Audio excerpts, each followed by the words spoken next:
Bíblia na mão, Novo Testamento na mão, Evangelho na mão, não querem checar, não querem, com medo de se desapontarem tão profundamente com seus pastores que não saibam depois o que fazer, porque ficaram viciados na congregação que lhes deu outro tipo de sensação de pertencimento. Então eu não quero nem saber se eles estão certos ou errados.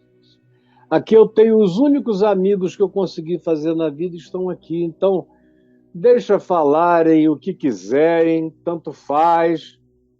Eu estou aqui tem 4, 5 pessoas com quem eu tomo sorvete, saio como pizza, e a minha vida era tão miseravelmente solitária que eu não quero nem saber o que eles estão dizendo. Eu vou engolindo tudo e fazendo tudo porque eu só quero fazer parte. Não é nem do grupão, é desse grupo menor. Portanto, o conhecimento de Deus viaja por dentro da boca ignorante, comprometida daqueles que falam no nome dele dos palcos desses prédios apelidados de igreja. Portanto, o que só prevalece, e era assim nos dias de Oséias, era um tempo horroroso. Tanto é que Oséias é aquele profeta que foi ordenado a casar-se com uma prostituta chamada Gomer, com um único propósito. Gomer jamais seria fiel a Oséias, porque ela já estava viciada em adultério, em prostituição, ela era uma mulher de prostituições. Aí o profeta, mesmo sabendo disso, recebe essa ordem divina: casa com a prostituta, Gomer. E lá vai ele, em obediência a Deus, e se casa com a prostituta. E aí ele começa a ter filhos com ela. Nasce a primeira criança, uma filha, e o Senhor falou a Oséias: põe-lhe o nome de desfavorecido, de desagraciada, de desgraçada, que é quem não tem graça, porque eu não mais me tornarei a ser favorável para com este povo, nem tampouco lhes perdoarei os pecados. Aí depois de um tempo vem mais um filho, e Deus diz a Oséias: põe-lhe o nome de não meu povo, porque vós não são meu povo, nem eu serei o vosso Deus. Ou seja, esse que nasceu aqui nem filho de Oséias era. Mas Deus disse: conquanto e porque ele não é teu filho, ele vai carregar esse nome de não meu povo, que era equivalente na vida particular a dizer não meu filho. Não é meu filho. Se eu carregar esse nome, não é meu filho. Como é seu nome? Não é meu filho. Como é o seu nome? Não é meu povo. Como é o seu nome? Desgraçada. Porque é assim que vocês se tornaram diante de Deus. E essa mulher trai Oséias o tempo todo. E Oséias levava comida, levava bebida, botava saco de grãos na casa para onde ela ia e passava a noite atendendo, recebendo homens que supostamente teriam que deixar dinheiro ou prendas ou comidas ou algum tipo de presente para a prostituta Gomer. E a maioria deles sabia que ela dava de graça por dar, porque ela era viciada. Era uma égua louca no cio. E aí iam, pegavam, se lavavam e iam embora. Aí vinha um outro, e ia lá, se lavava e ia embora. Quando era de madrugada, ela dormindo, Oséias ia lá e botava saquinhos de farinha, ou de qualquer coisa, trigo, ou um pote de vinho, ou pedaços de pão. Aí ela abria de manhã a porta e dizia: ah, como eu sou gostosa, olha como os meus amantes me dão tudo. E Oséias está fazendo isso para depois poder dizer: vocês estão pensando que foram os amantes de vocês, que eram os amantes do povo de Israel.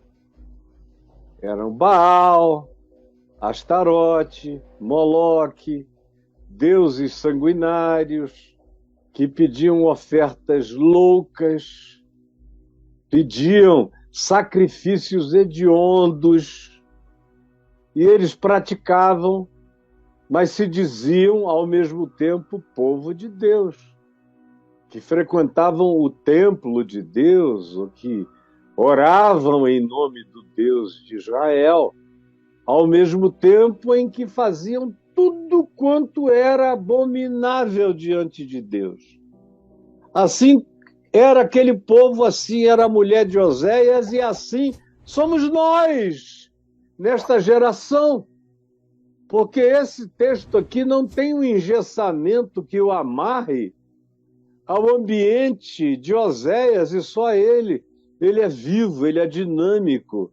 Aonde quer que a mesma coisa aconteça, feita em nome de Deus, por aqueles que se dizem o Israel de Deus, o povo de Deus, a vigência desse texto se estabelece quando a incoerência é a mesma. E frequentemente até pior, na hipocrisia e na maldade que manifesta. Portanto, Deus tem uma contenda com esse povo, porque nele não há verdade. São mentirosos, hipócritas, sem amor, sem conhecimento de Deus, do Evangelho, de Jesus, de Cristo, da palavra que sai da boca de Deus, que não é a Bíblia, é Jesus quem traz essa palavra atualizada, encarnada, vivida, e ela é o ápice de tudo, ela é a súmula de tudo, ela é a palavra, é o que Jesus viveu, encarnou, ensinou, fez, praticou e manifestou.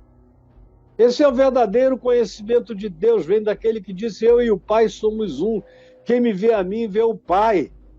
Quem ouve a minha palavra, ouve a palavra do meu Pai.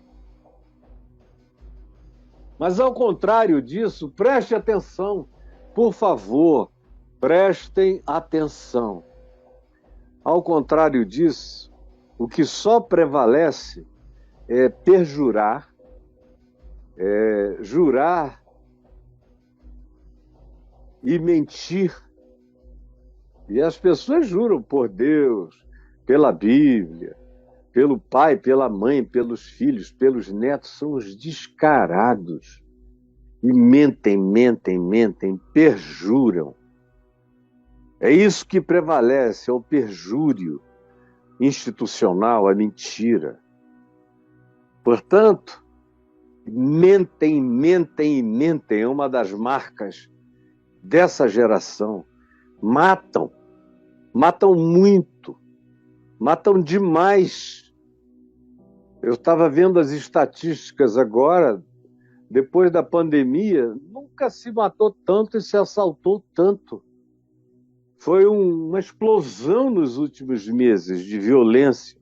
Todo mundo armado, as milícias armadas até os dentes, o tráfico compra armas de todos os calibres, usando pessoas que têm possibilidade de ir lá se inscreverem, comprar e depois venderem para o tráfico. O que prevalece é furtar. Furtar. Tem gente comprando um celular, deixando em casa e saindo com outro só para ser assaltado. Mas um celular sem a conta bancária, para poder levar para a rua. Você vê que situação a gente está. O que prevalece é adulterar, é tesão de enganar, de pegar pelas costas, de comer a mulher do amigo, de transar com a filha de um grande amigo, sem ninguém saber, a garotinha jovem. E o que há é arrombamentos. São homicídios sobre homicídios de todos os tipos. Veja só, parece que a gente está lendo relatórios de hoje. Aí tem um por isso, que dá razão, em outras palavras, por causa desse ambiente, desse contexto, desse espírito, dessa sociedade, desse conjunto de coisas, por essa razão, preste atenção, por essa razão a Terra está de luto. Por essa razão a Terra está de luto. Só não está de luto no Brasil de hoje quem está completamente cínico ou perdeu a sensibilidade, perdeu a humanidade, se tornou totalmente sem nervos na alma, sem qualquer empatia, simpatia, compaixão ou misericórdia.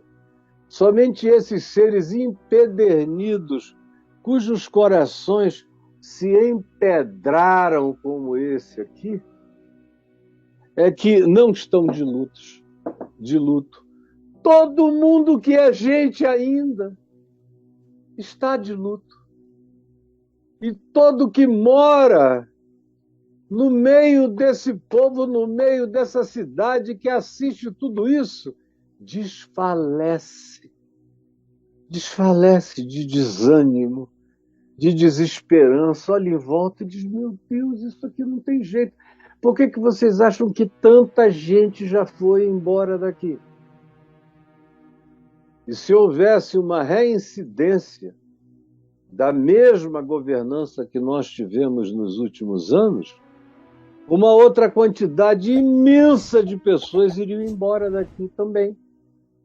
Gente que eu tenho uma quantidade brutal de pessoas queridas e amigas que dizem eu não estou mais aguentando esse negócio, vai me matar do coração assistir tanta loucura, tanta ignorância, tanta burrice, ou tanta deliberação de mal. A minha alma desfalece. E não só a alma dos humanos desfalece, mas vocês sabem que está tudo conectado. Oséias já sabia, o Deus de Oséias diz para Oséias, está tudo conectado. O mal dos humanos afeta a criação, destrói a criação. Agora a gente sabe disso por conhecimento dos ecossistemas, e agora a gente sabe disso até por estudos científicos do que acontece a uma árvore quando ela está sendo cortada, como ela grita, como ela geme, como já é provado há mais de 60 anos, como a natureza vibra, sabe se a intenção humana na direção dela é do bem ou é para o mal. E hoje em dia a ciência mostra como as raízes das árvores passam mensagem para a floresta inteira. Se tem um lugar sendo queimado ou desmatado aqui, há um grito subterrâneo de raiz em raiz. Há uma rede, há uma web embaixo da terra de endonet, de comunicação de raízes de todo tipo de vida, com os sinais que se divulgam sobre os perigos que chegam, e são perigos em todo o planeta. Há uma comunicação angustiosa na natureza, sem palavras, sem linguagem, mas com os códigos da aflição, do desfalecimento. Por isso, os animais do campo e as aves do céu desfalecem também, junto com os humanos. A ação humana vai destruindo a vida no campo, nas pradarias, nos pantanais, aonde o ecossistema é mais frágil, e mesmo onde tem coisas aparentemente enormes, como na Amazônia, árvores de 50, 60, 70 metros de altura, mas o chão é raso, é arenoso. Por mais profunda que seja a raiz, a Amazônia um dia foi o deserto do Saara, que as placas tectônicas separaram. mas as areias do Saara são achadas em toda a Amazônia. E aí, a estrutura é frágil, não suporta esse tipo de agressão que nós fazemos e trazemos. O campo geme, e no campo as aves dos céus morrem. Os peixes do mar estão perecendo, estão engolindo plástico. Tem mais partículas de plástico na água do que a gente pode imaginar.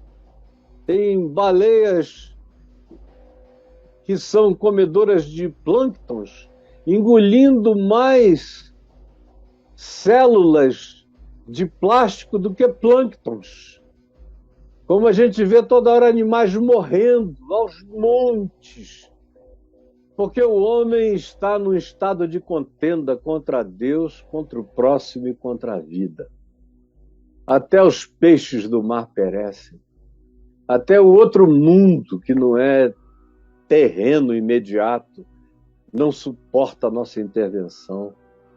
Todavia, apesar disso, no meio do meu povo, Deus diz, ninguém levanta a voz. Ninguém repreende o que está acontecendo. Todo mundo, no mínimo, silencia quando não trabalha em favor da desgraça. Porque o teu povo, diz o Senhor, é como aqueles sacerdotes aos quais ele acusa. Porque tem gente que diz, não, eu não concordo com o que o meu padre diz, o sacerdote diz, o meu pastor diz, o meu bispo, o meu apóstolo diz, eu não concordo. Mas você fica lá, você dizima, você dá sua oferta, você não falta mesmo gemendo, você está lá.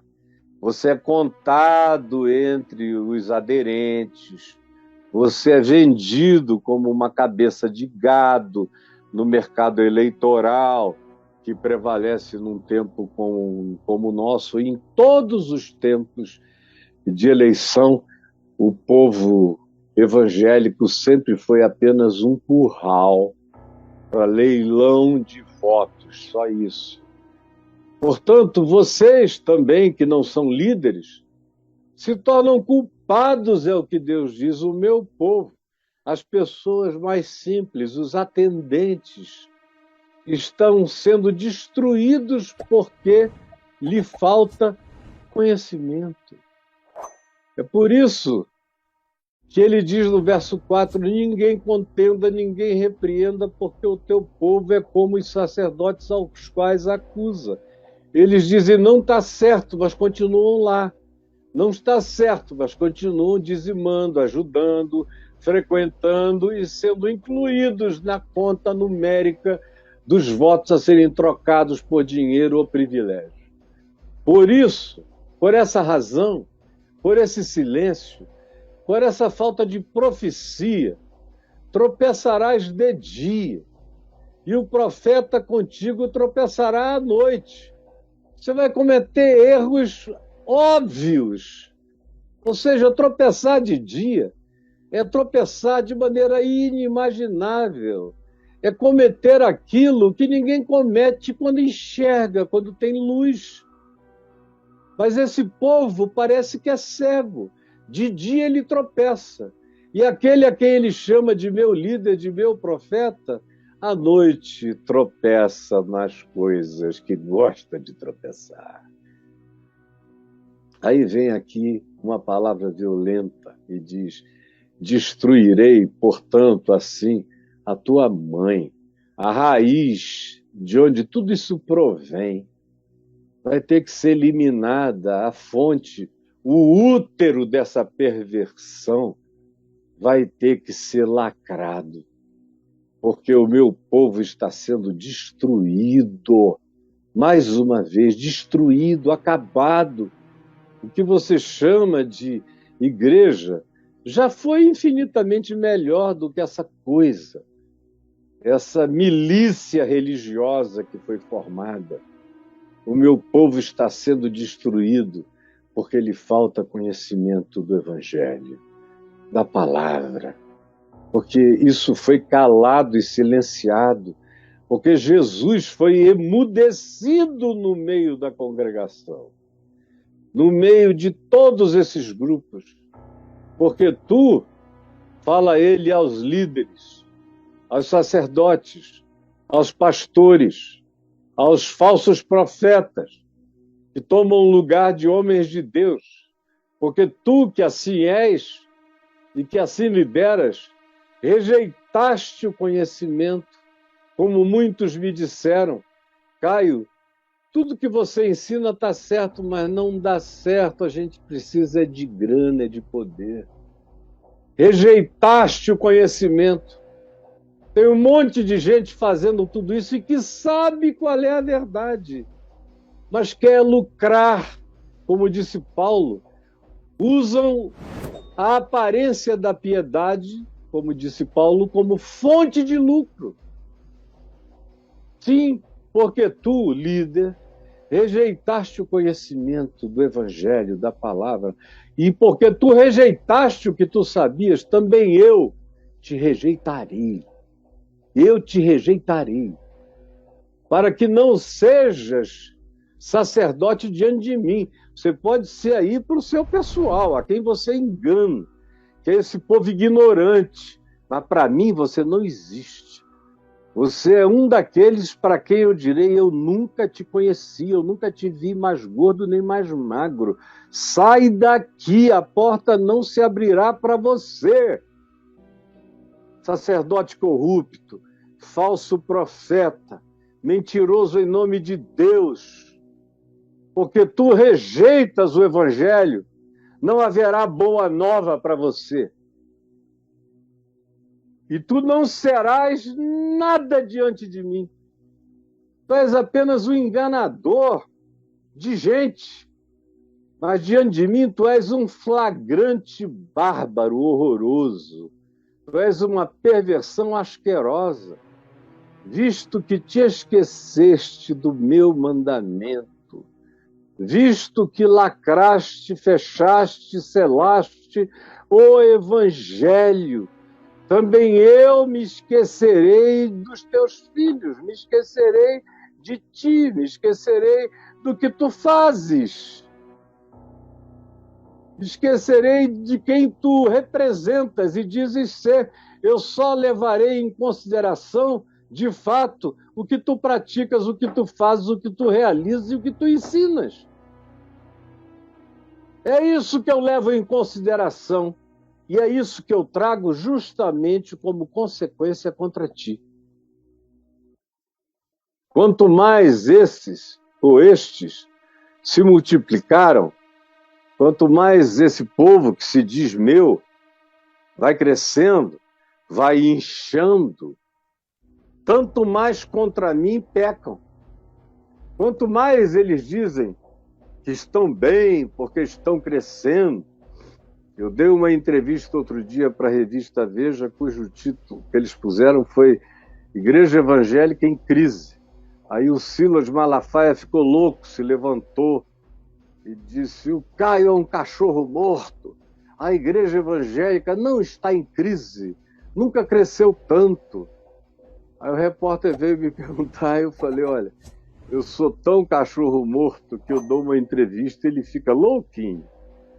Por que será que ele enlouquece? Não será porque o que eu digo acaba indo morder o rabo dele? E ele sente isso lá dentro daquele canil que ele frequenta? Pois bem, o que está dito aqui é que o meu povo está sendo destruído porque o sacerdote rejeitou o conhecimento e está sendo rejeitado. E gera uma cadeia de cegueira, de ignorância, imediata e geracional. Até os filhos nascem com os olhos opacos, não conseguem enxergar. E quanto mais eles se multiplicam, tanto mais eles pecam contra mim. Mais gente para pecar. Quando eles aumentam e dizem crescemos, eles só estão nos dizendo e dizendo a Deus que agora tem mais gente para pecar, para abominar, para transgredir, para violar, de modo que aumenta o rol da transgressão. Quanto mais esse povo que se diz de Deus aumenta, pior é a situação de transgressão, porque os que entram vão sendo doutrinados no engano e na mentira. De tal modo que Deus diz, portanto, eu mudarei a sua honra em vergonha. Como já aconteceu. Já aconteceu. Graças a Deus, tem pessoas que fazem diferença. Eu, por exemplo, estou fora dessa história. Totalmente fora. Para a população do país inteiro, todo mundo não me inclui nessa. Como para a mídia toda, ninguém me inclui nessa mídia do Brasil e do exterior que me consulta aqui como fonte de informação ilibada. Porque eu não sou contado, mas eventualmente você é contado entre esses, porque você engrossa esse crescimento que só faz aumentar a quantificação de transgressão na sociedade. Quanto mais se multiplicam, tanto mais pecam contra mim. Eu mudarei a sua honra em vergonha. Eles serão o povo da vergonha, o povo da mentira, o povo da ignorância, o povo do obscurantismo, o povo do medievalismo, o povo da estupidez, o povo da grosseria, o povo da hostilidade, o povo que não sabe ser delicado, o povo que perdeu toda a gentileza, o povo que perdeu o respeito pelo próximo, pelo direito dele ir e vir, crer no que quiser crer, praticar o que quiser praticar. Não, eles, ao mesmo tempo, querem ser os dominadores da alma do próximo. Alimentam-se do pecado do meu povo. Os sacerdotes comem o fruto da transgressão, da ignorância, da manipulação, do controle, é o que alimenta essa roda, esse ciclo, esse moinho de perversões. Alimentam-se, portanto, do pecado do meu povo e da maldade dele. Eles têm desejo ardente. Eles sentem até, muitas vezes, inveja da liberdade de algumas pessoas que estão livres da marca sacerdotal, ou pastoral, ou eclesial, da liberdade que tem para praticarem os seus desejos ardentes. Tem líderes religiosos que sentem até inveja. E quando não suportam mais, começam a fazer isso a 3x2 e a colocarem uma camada espessa de cobertura e de proteção. Mas aqui e ali isso vaza. Por isso, Deus diz, como é o meu povo, assim é o sacerdote, assim é o líder, assim é o pastor. O que você vê na liderança corresponde à validação que esses caras recebem desse povo ignorante e tosco, que só conhece o que eles chamam de palavra de Deus como sendo aquilo que vem da boca desses enganadores e que não é palavra de Deus, portanto não é evangelho, não é boa nova, mas é disso que se alimentam, se tornam horrorosos e são os validadores dos sacerdotes, dos falsos profetas, dos falsos pastores, que são a maioria, porque eles dizem, sabe como é que eles se validam sobre você? Dizendo, se eu não sou uma pessoa a ser respeitada, por que tanta gente me segue? Esse é o argumento incontestável. Se o que eu ensino é mentira, é engano, não é evangelho, não é nada, por que tanta gente me segue? E assim você valida o engano e a mentira. quando não tem coragem de cortar-se, de apartar-se, de ouvir o que Paulo diz, citando o profeta Jeremias: sai do meio dela, povo meu, sai do meio dessa gente, desse povo, te separa disso para que tu não sejas filho da mesma transgressão, nem validador do mesmo engano. Porque como é o povo, como tu és, assim é o teu sacerdote. Você entra num processo de retroalimentação espiritual da maldade. E aí Deus prossegue e diz: e castigá-lo-ei pelo seu procedimento, pelo seu comportamento, e lhe darei o pago das suas obras. Lhe darei o pago das suas obras. É impressionante. Assim como é o meu povo, é o sacerdote, castigá-lo-ei pelo seu procedimento e lhe darei o pago. E lhe darei o pago das suas obras. Aí é o último versículo que eu quero ler hoje, senão eu ficaria aqui até amanhã. A sensualidade. Aliás, o verso 10 diz: comerão e não se fartarão.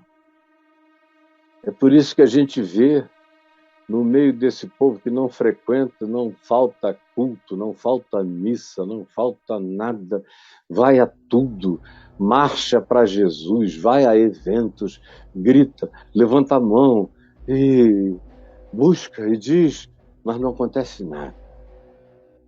Lágrimas secas, choros sem lágrimas, quebrantamentos sem arrependimento, e que geram uma busca que não satisfaz. O que eles comem é mentira. Por isso não se fartam. Porque a mentira não tem o poder de saciar a alma e o espírito.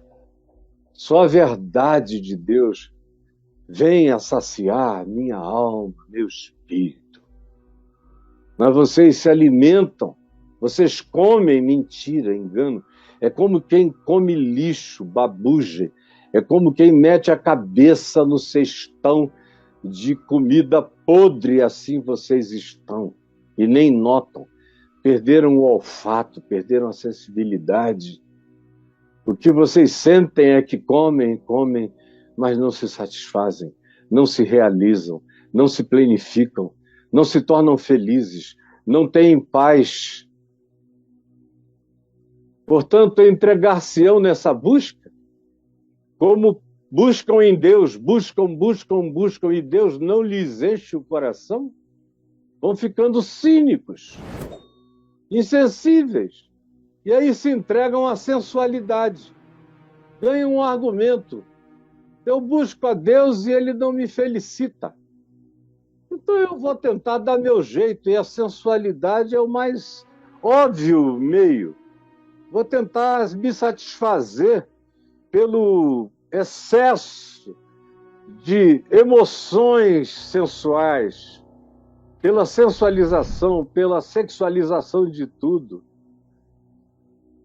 E Deus diz, eles farão isso, mas eles não fazem isso para gerarem nada nem ninguém. Não é para se multiplicarem. É apenas por causa do desespero, de falta de saciedade. Eles se entregam à sensualidade, porque ao Senhor eles deixaram de adorar. Eles prestam cultos em nome de Deus, em nome de Jesus, mas o Senhor é que está falando. Não é falta de culto, não. Eles vão, eles cultuam, mas eu não tenho nada a ver com o culto deles. Eu não apareço, eu não sei quem eles são. Eu não conheço esse pessoal. Eles vivem gritando o meu nome de dia e de noite, e eu não os conheço. Tem muito ateu, muito mais meu amigo do que esse pessoal jamais conseguiu ser. Tem muita gente agnóstica que é muito mais minha amiga, porque fazem o bem, do que esse pessoal jamais conseguirá ser. Tem muita gente de outros grupos religiosos que eles perseguem, até abominam, e que estão muito mais próximos de mim do que eles, porque são capazes de mais amor, de mais humanidade básica, natural e simples do que eles são capazes. Por isso eles vão se alimentar da sua própria iniquidade. E o prêmio dessa licenciosidade é buscar tudo que queira no lugar errado, é se alimentar do babugem, da pior forma de substância que a humanidade pode produzir, que é a mentira, que é o desamor, que é o ódio, que é o engano, que é a traição, que é a violência, que é o roubo, que é o assalto, que é a dissimulação, que é a grande hipocrisia. Vão se alimentando disso e vão se corrompendo. As gerações que eles produzem é a geração de filhos que já nascem na angústia de terem nascido naquele lugar, de serem filhos daquelas pessoas, de terem que engolir aquela comida podre, ou vencida há mais de 3.500 anos. Até o maná de Israel no deserto não podia ser guardado 24 horas porque apodrecia, porque era temporária aquela comida, aquela lei. Moisés mesmo disse: depois de mim virá alguém a quem vocês vão ouvir, é ele que vai ensinar a vocês a verdade. Ele estava falando do Messias, de Jesus. Aí vem o Messias, mas vocês continuam filhos do maná que fica podre em 24 horas, quanto mais em 3.500 anos. Já virou, foi cobalto, já virou material radioativo, mata. É lei da morte. E os filhos estão sendo alimentados por isso. Por isso, esse povo está gerando cada vez mais filhos para a angústia, para o suicídio, para a dor, para o pânico, para a depressão. Meninos se cortando, se ferindo, meninas para todo lado, querendo gritar, vazar seu clamor, ou sentir o alívio do corte. Cortar alivia mais do que viver com aquela ansiedade do dia da confrontação, como vai ser quando eu tiver que ser quem eu sou, quando eu tiver que manifestar minha identidade, quando eu tiver que expressar a minha contrariedade com isso, porque eu não quero ser assim.